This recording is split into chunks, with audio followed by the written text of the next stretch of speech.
Bonjour à tous, je m'appelle Loris Gubian, j'ai 20 ans, j'habite à Miribel dans le 01, dans l'Ain.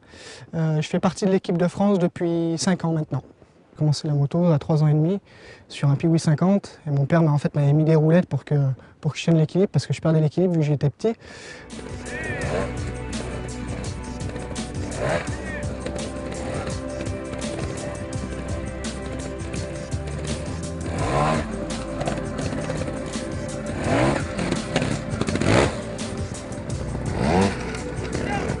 Faire carrière dans la moto, déjà c'est d'arriver au niveau que je suis arrivé. C'est vrai que c'était pas évident parce que bon, il y a eu le mondial 125, le championnat du monde junior. Il s'est passé pas mal de choses entre temps. J'ai fait 2 fois vice-champion du monde 125, à très peu de la victoire à chaque fois. Mais c'est vrai que je pense que j'étais encore pas assez mûr pour avoir le titre. À l'issue de ça, j'ai fait quand même une saison en championnat du monde junior où là je me suis fait mal. Et donc il s'est passé pas mal de choses aussi. Et ce que j'appelle faire carrière, c'est d'arriver déjà où je suis et puis de progresser pour être dans le top 5 régulièrement, j'espère dès l'année prochaine.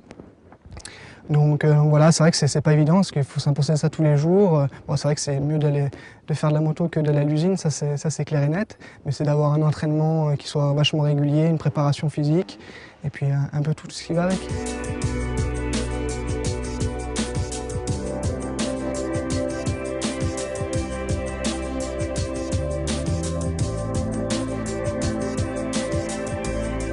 C'est vrai que je travaille pour être dans les meilleurs mondiaux, donc une fois que je serai dans les meilleurs mondiaux, j'arriverai à accrocher régulièrement la 5e place ou des fois même la 4e place. Là, je pourrais espérer un titre des fois de champion du monde.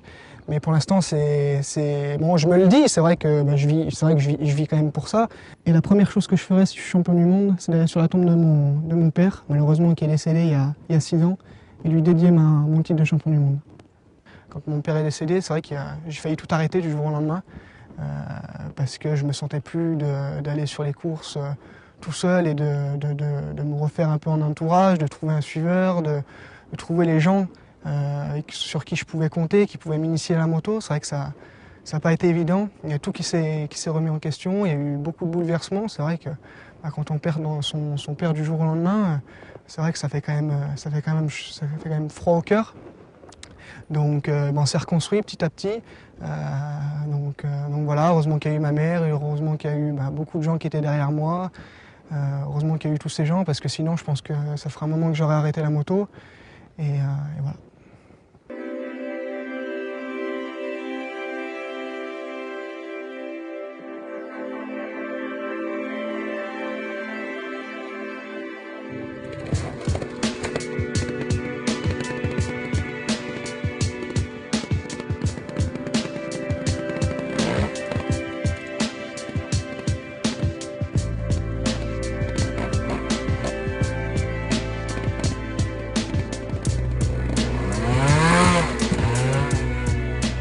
En main, ça fait 2 ans que je suis avec Audrey, fiancée depuis 1 an.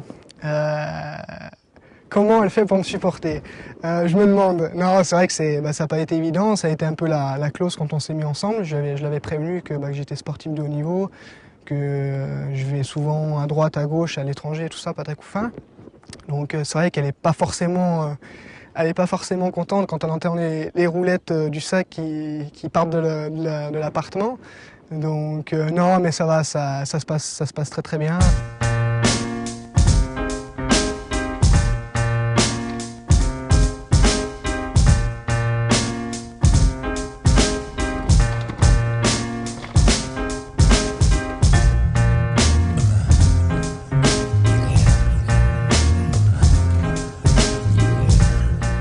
Ce qui m'a poussé à aller un peu chez GazGaz, c'était la structure. Donc non, c'est un peu une grande famille. Et puis le but, c'est que en fait, s'il y avait des gens sur qui je pouvais compter, comme des gens comme Bruno Camozzi, Albert Casanova, avec qui je m'entends très bien et c'est avec lui que j'ai signé aussi mon contrat. Et puis après, c'était surtout de bénéficier des entraînements en Espagne, de pouvoir m'entraîner avec des gens comme Adam Raga, comme James Dabil. En général, j'ai 4 ou 5 motos à l'année. Bon, bah voilà, un salaire, des pièces, donc je crois que j'ai pas à me plaindre au jour d'aujourd'hui. C'est vrai que quand je vois des pilotes qui galèrent vraiment, je pense que le poids et la puissance, c'est un tout, puisque bah, la moto déjà est très légère, puisque j'ai beaucoup de choses en carbone. Je ne sais pas quel poids elle fait, mais moi j'y gagne au moins 3 ou 4 kilos. Et puis en plus, vu que je gagne 3 ou 4 kilos, bah, ça améliore le coffre moteur. Mais le coffre moteur sur cette moto est vraiment impressionnant. Il y a vraiment beaucoup de chevaux en bas. Et puis vraiment, ouais, il y en a un peu de partout, quoi. C'est une moto qui marche, non, qui est vraiment sensationnelle. C'est une moto pour faire le championnat du monde senior. Une très bonne moto pour faire le championnat du monde senior. Je vous présente mon suiveur, Dorian Hondet, 21 ans. C'est lui qui est avec moi quand je vais m'entraîner sur les courses de mondial. Quand je pars en Espagne m'entraîner avec Adam Raga, c'est lui qui me suit, qui me fait ma mécanique sur la moto, enfin, qui est là que pour moi et pour m'entraîner. Il faut savoir qu'il roule aussi en championnat de France, il me suivra sur le mondial, tous les entraînements il sera avec moi. Et il fera aussi le championnat de France Senior 2, donc vous pourrez le retrouver en tant que pilote.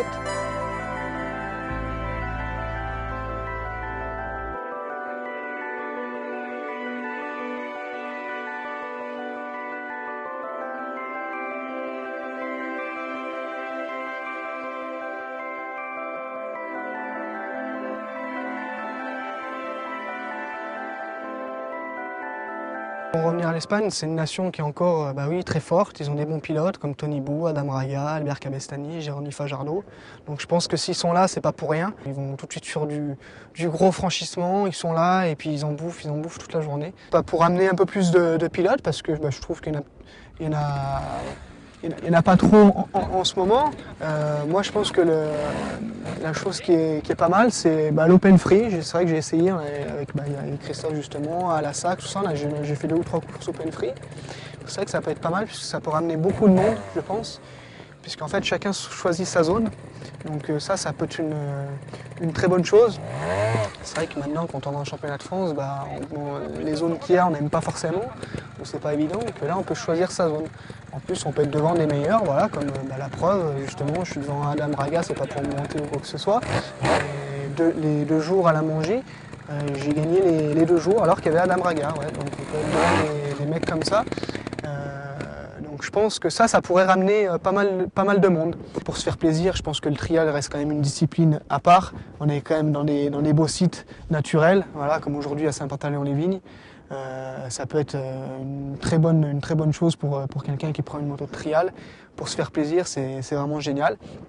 Puis après, pour un jeune qui veut commencer, s'il est à fond dedans et qu'il y croit et qu'à la base, il a un don, et qu'il a vraiment envie de faire ça, c'est indéniable, il y arrivera.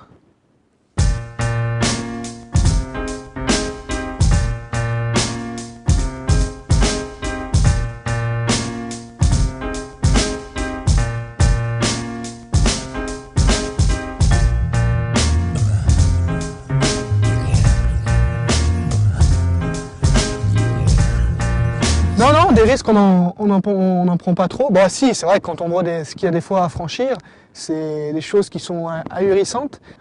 Donc, si, des fois, on en a peur. Qui n'a pas peur? Tout le monde a peur, je pense. Donc voilà, c'est les risques du métier.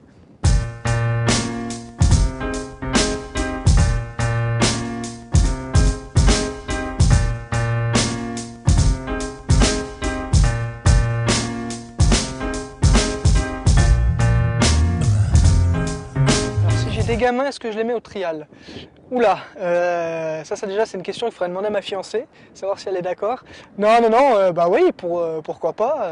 Après ils choisiront le sport qu'ils voudront, mais c'est vrai que dans un premier temps je les dirigerai un peu plus vers le trial que le foot ou autre chose, mais c'est vrai que en foot ou en rugby, ils pourront gagner quand même pas mal leur vie aussi, donc c'est ça qui peut être très bien, qui peut être une bonne chose. Non, mais après ils feront le sport qu'ils veulent. Ce sera à eux de choisir. Mais moi, je les orienterai plus vers le trial, ce qui est normal.